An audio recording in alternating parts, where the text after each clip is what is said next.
Deming Cycle. A cycle of continuous growth. What is Deming Cycle? It's a method that drives continuous improvement and is the backbone of process optimization across countless industries. It is also known as the PDCA Cycle.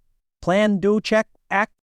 To understand how impactful this model is, we need to go back to its roots. The Deming Cycle originated from the teachings of Dr. W. Edwards Deming, a pioneer in quality control and a key figure in post-World War II industrial recovery in Japan. Deming expanded on the earlier work of Dr. Walter Shewhart, who introduced the idea of a cyclical process for quality control back in the 1920s. Deming took this foundation and turned it into a powerful four-step framework that businesses still use today to refine and perfect their operations. So let's break it down. Step 1, plan. In this first phase, you're essentially laying the groundwork. The idea is to identify a problem or an area for improvement, analyze it, and then develop a strategic plan with clear, measurable objectives. For example, imagine you're in the automotive industry, and you're dealing with a recurring defect in a vehicle component. During the plan phase, you'd conduct a root cause analysis to pinpoint the source of the issue and formulate a plan to address it. Step 2, do. The do phase is all about action, but on a controlled scale. You take the plan you've created and implement it as a pilot project or a small-scale test. The goal here is to gather data while minimizing risk. For example, if you've developed a new manufacturing process, you'd first apply it to a single production line to see how it performs before rolling it out across the entire factory. It's about testing before investing in full-scale implementation. Step 3, check.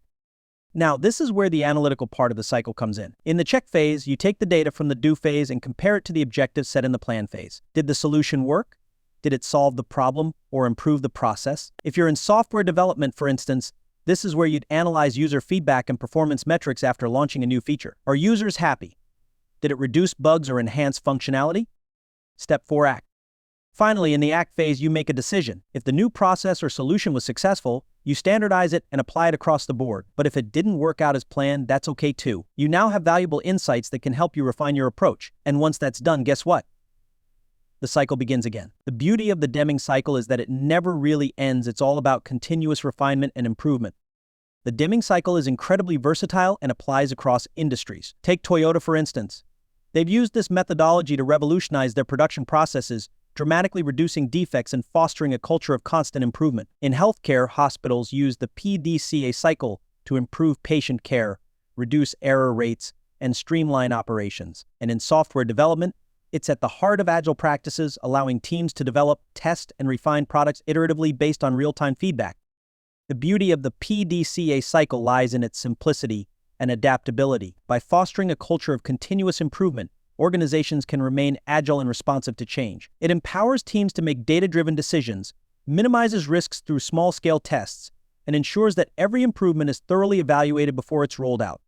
Whether you're in manufacturing, healthcare, IT, or even education, the Deming Cycle can be a powerful tool for enhancing efficiency and quality.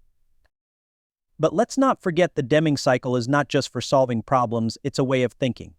It's about constantly asking, how can we do this better? And then using a structured approach to make those improvements. In today's fast-paced world, where industries are evolving rapidly, the ability to adapt and improve continuously is a competitive advantage.